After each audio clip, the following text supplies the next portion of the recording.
Шинжлэх ухаан технологийн их сургуулийн оюутны 2-р дотор байранд шүглсэн дулмаа охины сүнс юу хайна вэ? Шинжлэх ухаан технологийн их сургуулийн оюутны 2-р байрыг чөтгөртэй гэж ярихыг сонсоод уг байранд амьдарч байгаа дээрх шалтгааны улмаас уг байрнаас гарсан тус сургуулийн оюутан Минжээ гэдэг охинтой уулзч ярилцсан юм. Тэр эхлээд дургуйсаж байсан ч нэрээ нууцлан тэр тухай ярихыг зөвшөөрсөн. Ингээд түүн тохиолдсон явдлыг сонирхуулъя. Би тэр байранд ороод удаагүй байлаа. Тэгтэл манай тасагт нэг хөдөөний охин нэмэгдэн орж ирсэн. Тэрийг Нима гэдэг юм. Бид цуг амьдраад удаагүй байлаа. Тэгтэл нэг шин миний нойр юу хөрөхгүй сэрүү хөвтөж байтал цонх гаднаас тогшиж мэйгарлаа. Би өндөгөө тарсан чи тайран төстэй охин шалны мод шиг юм гартаа барьчихсан.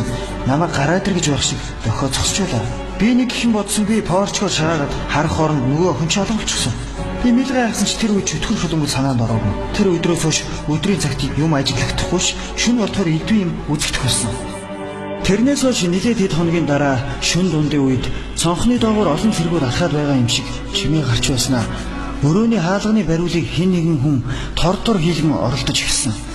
Харин өглөөс ирсэн чинь нөгөө шинээр ирсэн охин бөөн шууган дэгдэжсэн байлаа. Яасан бэ гэсэн чинь өчигдөр оройхон эвхээд тавьсан байсан хувцсыг нь хэн нэгэн шалан дээгүүр тараагаад хөвсрүүлээд хайчихсан байсан юм баг. Тэгээд нөгөөх чинь хажуу орны туяаг инглээгээд хэрэлдээд байсан. Би тэр үед нь хурдхан хувцлаад хичээлдээ яваад өглөө. 2 цагийн хичээл орчоод ирсэн чинь Нима ирчихсэн байлаа. Би гайхаад чи чинь хичээлгүй байсан юм уу гэвэл Нима би чамд нэг юм ярья. Би өглөө гарч яваад зам гарахтаа зогсож байтал миний араас хэн нэгэн түлхээд би золтоод машин руу орчихсонгүй. Ашгүй тэр жолооч ах их удаа явж байсан тултаал зүгээр өнгөрсөн. Хин намайг төлөвтэй байна гэж босоод харсан чинь нэг хачин царайтай охин амар хараа зогсож байснаа. Нүдний минь алга болчихсон. Ёстой аймаар. Тэгээд болоогүй. Хичээл дээр би ямар ч хус өмсөөгүй юм шиг дараа чичрээд байсан. Тэгээд би ирчээд байна гэж ярихт нь итгэвч биш, байхч биш болоод өнгөрсөн. Тэгсэн чинь тэр шин цонх хагах чимээ гарахаар нь цочоод харсан чинь цонхоор нэг хүн гулгаад ороод ирдэг юм байна. Би юу ч дуурч чадахгүй харсаар байтал тэр шууд Нима руу очиод дээрээс нь тонгоож байснаа хоолойг нь 2 гараараа боож хэлсэн.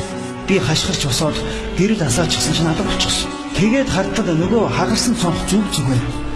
Өрөөнд айж гайхсан бид хідээс өөр хинч байсангүй. Миний дунаар бүгд сэрчихсэн байлаа. Нима руу очсон чинь тэр хоолойгоо 2 гараараа бариад ухаан алдчихсан байсан. Би харсан бүхнээ ярьсан чинь тэд нар итгэж өгдөггүй намайг тоглоод байна гэсэн. Ер нь анх намайг тэр хүнийг харсан өдрөөс хойш Нима нэг л сонирн болчихсон. Нэг л ууртай гонигтай болчиход байлаа. Тэгээд бүр саяын явдлын дараагаар дандаа ухаан алдаад унцдаг болсон. Эсвэл зүү зүгээр хичээл хийж сууснаа над руу аймаар харснаа.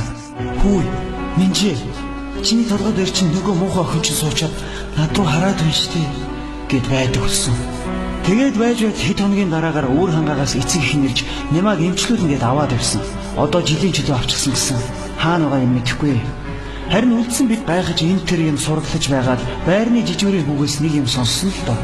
Тэр юу вэ гэвэл 5-6 жилийн өмнө энэ өрөөнд дулмаа гэдэг охин байсан гэсэн. Тэр их дураараа тасгийнхаа охтуудын гурц сумрыг нь хилэлгүй хамаагүй өмсөөр явчихдаг байсан юм байх. Тэгээд нэг өдөр тасгийнх нь хэд уурдаа түүнд энэ тухай хэлтэл тэр аймаар уулаад та нар намайг ядуу зүдүүгээр нь дээрлэхлээгээд хаалгас аваад гараад өчгсөн гэсэн.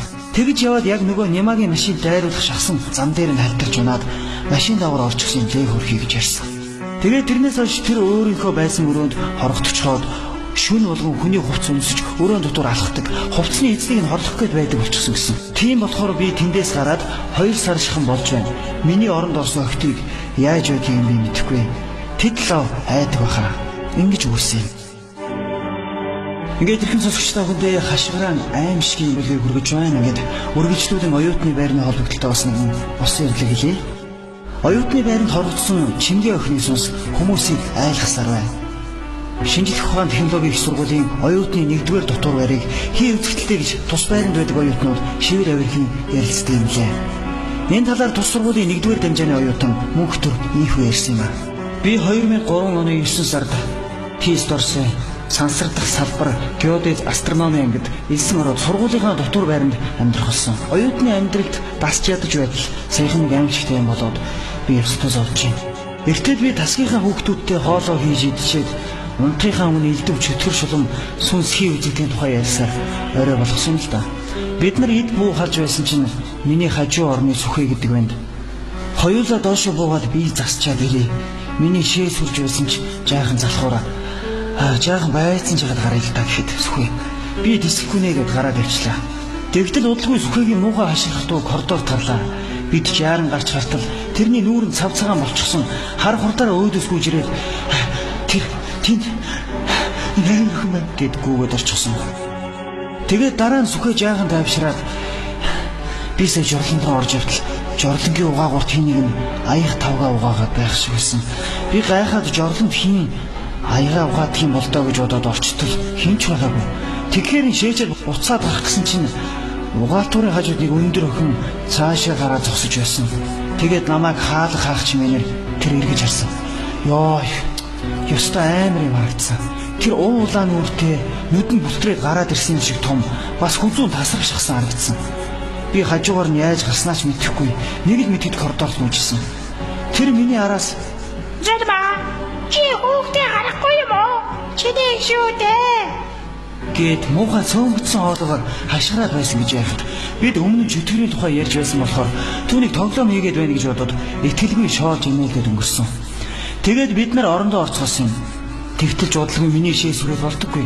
Гарч шээгээс өөр ямар ч аргагүй боллоо. Нойрмоглон жорлон руу алхаж явбал сүхэгийн яриад байсан аяг угаах чимээ надад сонсогдлоо. Би ч тэгэнгүүт нь айгаад эргээд гүйсэн чинь араас хөөх хүний хөлийн чимээ гарлаа. Би халт эргээд харсан чинь нэг хар юм надад бараг тулаад ирчихсэн байсан.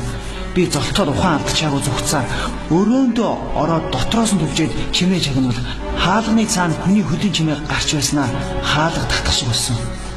Хаалганы цаанаас ялцарч муудсан махнаас гардаг шиг үнэрсэн хийсэн. Тэгснэ чимээг болсон. Тэгтэл би хамгийн ихээр айж үзсэн. Маргааш өглөөнөөс нь эхлээд сүхэ бид хоёрын бие өвдөд халуураад нүд харанхуулаад хичээлдээ 3 хоног очиж чадаагүй. Гэтэл өөр тасгийн нэг охин бас тэгж өвдөд байгаа сурагтай байсан. Бид нар нөгөө жорлонд очиж бие засахаас айгаад 4 давхрын жорлон руу явдаг болсон. Гэхдээ заавал 2-3 явна. Энэ тухай байрны жижигүүрт ихэд тэр хүүхдүүд та нар хий хоосон юм хараа үсттэй. Хэрв надад харагдсан юм л байх үнэхээр байгаа юм бол надад анзаарагдах ёстой доо гэсэн. Дараа нь би өөр тасгуудаар явж байгаад 4-р курсын ах нарын яриаг санаандгүй сонссон. Тэдний нэг нь нөгөө Чимгээгийн сүнс 1-р курсын 2 бацааныг өгтөл нь айлгсан юм шиг байна гэхэд нэг нь Чимгээгийн сүнс гэж юу юм бэ гэсэн. Тэгтэл нэг нь чи одоо хүртэл мэддэг юм уу? Биднийг 2-р курст байхад манай нөгөө ангийн хүүхэн цолмон өөрийнхөө ангийн Чимгээ гэдэг охиныг жирэмсэн болгоод хайчихсан гэсэн. Тэгсэн чинь нөгөөх нь доод давхрын жорлонд ороод дотроос нь төвжиж байгаад өөрийгөө боогоод алчихсан гэсэн. Тэгээд нөгөө шин болохоор хүн үйлх аяг таваг хаглах угаах чимээ гардаг болсон юм лээ. Тэгээд ганцаараа яваа хүний дагаад байх шиг чимээ гардаг болчихсон гэсэн хэцгээ ярьцгааж байлаа. Одоохондоо ийм тийм юм дахин мэддэггүй ч гэсэн заримдаа хин нэгэн дагаадч байгаа юм шиг хүн санаа алдаач байгаа юм шиг санагдаад байгаа.